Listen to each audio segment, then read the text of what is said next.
Doctor Mohammad ইউনূসের অন্তর্বর্তী সরকারের সময় জারি করা ১৩৩টি অধ্যাদেশ যাচাই বাছাইয়ের জন্য সংসদ সদস্য অ্যাডভোকেট জয়নুল আবেদীনের নেতৃত্বাধীন সংসদীয় বিশেষ কমিটি বৃহস্পতিবার বিকেলে পর্যালোচনা প্রতিবেদন জমা দেয়।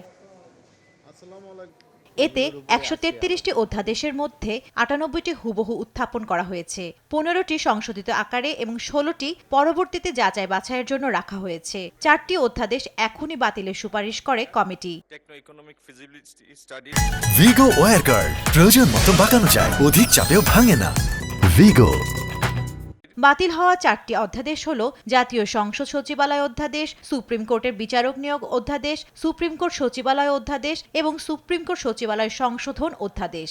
এগুলোতে নোট অফ ডিসেন্ট দিয়েছিল বিএনপি। এই অধ্যাদেশগুলো বাতিলের ফলে আর হচ্ছে না সুপ্রিম কোর্ট সচিবালয়। বিচার বিভাগ প্রশাসনিক ও আর্থিক বিষয়ে আবার আইন মন্ত্রণালয়ের অধীনে চলে যাবে। বিচারপতি নিয়োগ হবে আগের মতোই। জান্নাতুল মোহনা, দেশ টিভি, ঢাকা।